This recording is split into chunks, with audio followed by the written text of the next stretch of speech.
आम जनता की अगर बात की जाए तो आम जनता ये चाहती है कि 370 जो है वो वापस आना चाहिए। अब ये कौन सी जनता है जो चाहती है? ये वो जनता है जो 370 टूटने के बाद काफी ज्यादा पिछड़ा हुआ अपने आप को समझ रहे हैं, और कहीं ना कहीं इनजस्टिस जो पहले ही जम्मू के साथ होता आ रहा था, 370 टूटने के बाद ज्यादा इनजस्टिस जो है वो दोबारा से जम्मू के लोगों के साथ जो है वो देखने को मिल रहा है। कश्मीर में तो वैसे ही आप जानते हैं कि किस तरह की नकेल जो है वो कसी गई है, और कश्मीर के लोग जो है वो इस समय तंग पड़ चुके हैं। बोलना नहीं दिया जा रहा है किसी को वहां पे। और वहां के लोगों का वीडियो भी हमने आप तक पहुंचाया कि लोग ये कहते हैं कि अगर हम बोलते हैं तो हमारे घर पे ईडी, सीबीआई, इस तरह की एजेंसीज को जो है वो हमारे तक पहुंचा दिया जाता है।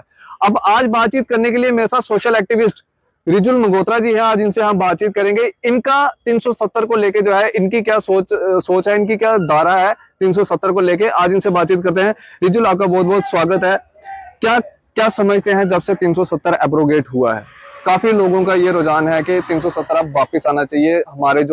हमने जो सपने देखे थे वो सपने कहीं ना कहीं हमारे टूटते हुए नजर आए हैं, और जो खुशियों की लहर जम्मू वासियों में थी, आज कहीं ना कहीं वो खुशी की लहर तो नहीं लेकिन गम की लहर जो है वो देखने को मिल रही है। आपका इसके ऊपर जो है वो क्या कहना है? देखिए, पहली बात तो ये है कि जो 370 धारा थी उसमें काफी सारे फ्लॉज थे। ठीक है, उसमें इतने सारे फ्लॉज थे कि जैसे हमारी जो बेटियां थी वो बाहर शादी करके जाती थी तो उसके राइट सारे खत्म हो जाते थे। वो यहाँ लैंड परचेज नहीं कर सकती थी, अपनी फैमिली में जो है वो हिस्सा नहीं ले सकती थी, अपनी फैमिली प्रॉपर्टी का कोई एंसेस्ट्रल प्रॉपर्टी है उसमें उसका हिस्सा खत्म हो जाता था। ठीक है, और दूसरे हैंड पे ये होता था कि कोई कश्मीर में जैसे काफी सारे लोगों ने ऐसा किया हुआ है कि बाहर पाकिस्तान से वह शादी करके उनके वहां से लड़कियां यहाँ पे लाके तो शादी वगैरह करके तो उनको 370 को मिसयूज करके, मैं तो मिसयूज कहूंगा इसको, मिसयूज करके उनको यहाँ की सिटीजनशिप दिलवाई थी। ठीक है, और यहाँ की सिटीजनशिप दिलवाने के बाद उनको यहाँ के राइट्स मिले, और वो हमने देखा काफी सारी जो स्कैम्स हुए हैं बीच में इनके साथ हुए हैं। काफी सारे जो वहां से आई थी लेडीज यहाँ पे इंडिया में रह रही थी 370 से पहले, उनकी सिटीजनशिप उनको दिलवाई गई है, तो ये मिसयूज ही हुआ ना आर्टिकल का। लेकिन रिजुल जी, मेरी बात सुनिए, थोड़ा सा बैक हिस्ट्री में चलते हैं जम्मू कश्मीर की। 370 ये किसी और मुल्क ने नहीं दिया। 370 जब हुआ उस समय महाराजा हरि सिंह जी ने ये एक सुरक्षा कवच जो था वो जम्मू कश्मीर को दिया। अगर इसमें कोई दिक्कत थी तो इसमें जो था वो चेंजेस कुछ ला सकते थे, लेकिन जैसे था वैसे रहने।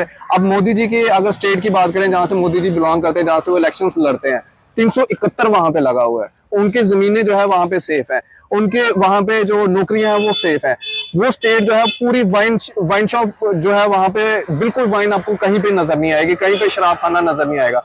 फिर जम्मू कश्मीर के लोगों के साथ इतना इनजस्टिस क्यों किया गया? देखिए, इसमें सबका अपना पर्सपेक्टिव है, तो मैं अपना पर्सपेक्टिव रखना चाहूंगा इसमें कि आप कह रहे हो कि 370 के बाद लोगों के साथ इनजस्टिस हुआ है। लोगों के साथ कोई इनजस्टिस नहीं हुआ है।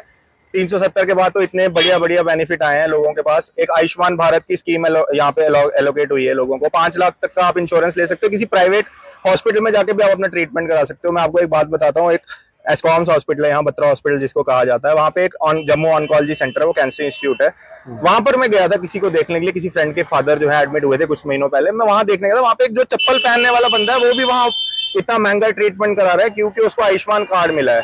ठीक है, और ये आयुष्मान कार्ड मिलना तभी पॉसिबल हुआ है। क्या अगर 370 होता तो क्या आयुष्मान कार्ड यहाँ जम्मू कश्मीर में नहीं चलता? नहीं, क्योंकि JNK के जो लॉज थे वो अलग थे, एप्लीकेबल नहीं थे। और कुछ सेंटर के लॉज पहले भी तो यहाँ पे एप्लीकेबल होते थे ना? नहीं, कुछ लॉज एप्लीकेबल होते थे, वो असेंबली पास करती थी। ठीक है, अभी कुछ लॉज ऐसे होते थे जो कि यहाँ पे होने चाहिए थे। ठीक है, पहले यहाँ पे IPC नहीं थी, IPC आ गई है। 370 धारा के अंदर साफ तौर के ऊपर ये लिखा है कि जब तक यहाँ की असेंबली उसको पास नहीं करती तब तक इस धारा को नहीं तोड़ा जा सकता।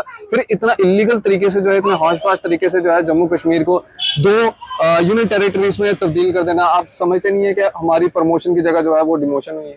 नहीं, मैं आपको ये बताना चाहूंगा, ठीक है लिखा था वहां पे JNK की असेंबली, लेकिन उस टाइम पे असेंबली तो थी नहीं, सरकार तो थी नहीं, इलेक्टेड गवर्नमेंट तो थी नहीं। फिर कहीं ना कहीं सिक्योरिटी फोर्सेस के दम के ऊपर लोगों को रोका गया, डिटेन किया गया, और जो है इलीगल तरीके से कहीं ना कहीं तोड़ा तो गया ना। देखिए, मुजम्मिल, कहीं ना कहीं लॉज का जो है वो उल्लंघन तो हुआ है ना लॉज का। जब असेंबली नहीं है तो लॉज के क्या उल्लंघन होने हैं। दूसरा, आप ये बोल रहे थे कि कॉन्स्टिट्यूशन में ये है कि महाराजा हरि सिंह जी ने ये इंडिया के साथ एक्सेशन करते थे, तो एक चीज उसमें जरूर लिखी थी कि ये टेम्पररी आर्टिकल है, ये टेम्पररी आर्टिकल है, ये परमानेंट आर्टिकल नहीं है। तो इसको हटाया गया क्योंकि असेंबली नहीं थी, असेंबली नहीं है तो पार्लियामेंट ने हटाया इसको, तो अनकॉन्स्टिट्यूशनल तरीके से तो हटाया नहीं गया। आप कह रहे हैं कि टेम्पररी है, ठीक है। एक वकील साहब हैं वो कह रहे हैं कि इट इज ए परमानेंट।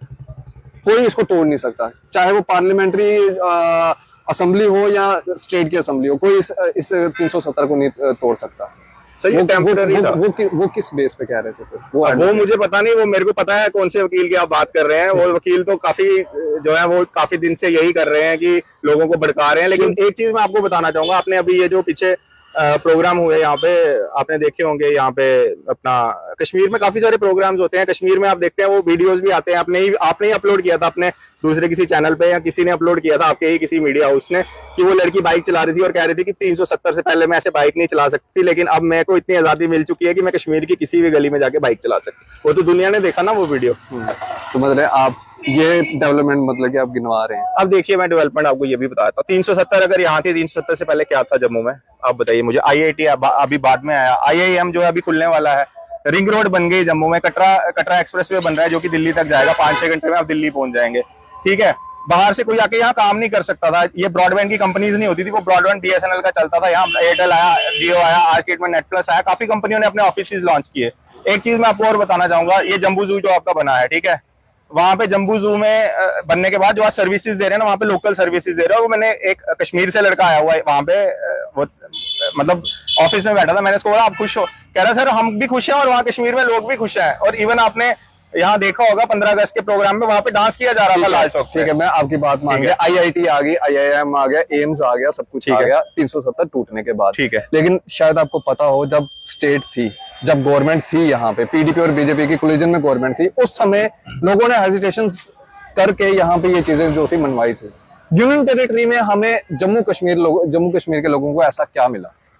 देखिए पहली बात ये तो पहले से है ना, ये DPR इनकी बनी हुई थी, सब कुछ इनकी फाइल्स रेडी थी। DPR तो काफी साल पहले, DPR तो मैं कह रहा हूँ, अगर सुनिए पैसा भी सैंक्शन हो चुका हुआ ठीक है, लेकिन काम रखना बाकी था। आप इस चीज को मुकर नहीं सकते। 2014 से भाजपा की सरकार केंद्र में थी और भाजपा की सरकार आज भी केंद्र में है, और जम्मू कश्मीर में डायरेक्टली इनडायरेक्टली बीजेपी का जो है वो राज है। तो अगर पूछा जाएगा तो बीजेपी से पूछा जाएगा। ये चीजें बीजेपी के टाइम पे जो थी वो DPR बनाई गई थी, और आज उन्हीं के टाइम के ऊपर जो है इनका काम भी हो रहा है, हम मानते हैं इस चीज को। लेकिन मेरा कहने का मकसद ये है कि जब से 370 टूटी 5 अगस्त 2019 के बाद, जम्मू कश्मीर को ऐसा क्या मिला? ये चीजें पहले भी थी, DPR में बनी हुई थी, और जब स्टेट थी तब ये था, और उस टाइम की ये DPR अब आज इनका काम मुकम्मल हो रहा है, चाहे रिंग रोड है, चाहे फ्लाईओवर्स हैं, चाहे हाईवेज हैं, ये उस टाइम का काम है। यूनियन टेरिटरी में ऐसा लोगों को क्या मिला? आपको एक मैं जीता जाता एग्जांपल दूंगा। श्रीनगर स्मार्ट सिटी बना, कंप्लीट हुआ, जम्मू को क्या ही मिला? दीवारों पे पेंट। ये स्मार्ट सिटी आप कहते हैं? वो देखिए सामने, अगर आप अपना कैमरा घुमा पाएंगे तो मैं आपको दिखाता हूँ। सोलर पैनल्स वो देखिए सामने, वो दिख रहे हैं आपको साइकिल स्टैंड, ऐसे कम से कम 2 से 2,500। ठीक है, और भी चीजें हैं जो लोग देखना चाहते हैं, कुछ लोग नहीं देखना चाहते। मेरे को पता है, ये अपलोड करने के बाद आपको भी कुछ कहेंगे, मुझे भी कुछ कहेंगे, कुछ एंटी होंगे। वो उनका हक है, वो बोल। बिल्कुल, कोई भी चीज होगी ना, उसके कुछ लोग एंटी होंगे, कुछ लोग हक में होंगे। मैं तो कश्मीर गया था थोड़े दिन पहले, वहां पे मैंने लोगों से पूछा, मैं हाउस बोट में बैठा था, वो कहता सर हम तो बहुत खुश है, यहाँ पर तो इतने सारे लोग आने लग गए। आप कहता पहले स्ट्राइक्स होती थी, बंद रहते थे। रिजुअल जी, कश्मीर की मैं बात नहीं करूंगा, कश्मीर खुशहाल है, वो उनको अपनी लड़ाई लड़ने आती है, वो छीन के भी अपना हक जो है वो सरकार से लेते हैं। लेकिन पीसता है जम्मू वाला। जम्मू वालों ने साथ इसलिए दिया था भाजपा सरकार का कि हमें हमारे हक हकूक मिलेंगे। एक टोल प्लाजा जो है वो भाजपा सरकार माफ नहीं करवा पाई। स्मार्ट मीटर्स के ऊपर धरने पे धरने जो है वो लोग दे रहे हैं, लेकिन वो रिवोक नहीं करवा पाई भाजपा सरकार। तो फिर किस चीज का बेनिफिट जो है वो 370 टूटने के बाद जो है लोगों को मिला है? युवा सड़कों पर है। चलिए मैं आपको बताता हूँ, आप पहले इसकी चीज ले ली, स्मार्ट मीटर की आपने बात की है, स्मार्ट मीटर की बताता हूँ। स्मार्ट मीटर के लिए एक धारणा बनाई जा रही है लोगों की तरफ से। कुछ लोग हैं जो प्रोटेस्ट में जा रहे हैं, ऑपोजिशन पेड है, वो धारणा ये बनाई जा रही है कि स्मार्ट मीटर में बिल ज्यादा आ रहा है, स्मार्ट मीटर में बिल इतना आ रहा है, स्मार्ट मीटर में हम आपको लूट लिया जाएगा, स्मार्ट मीटर में आपका 3 गुना ज्यादा बिल आएगा।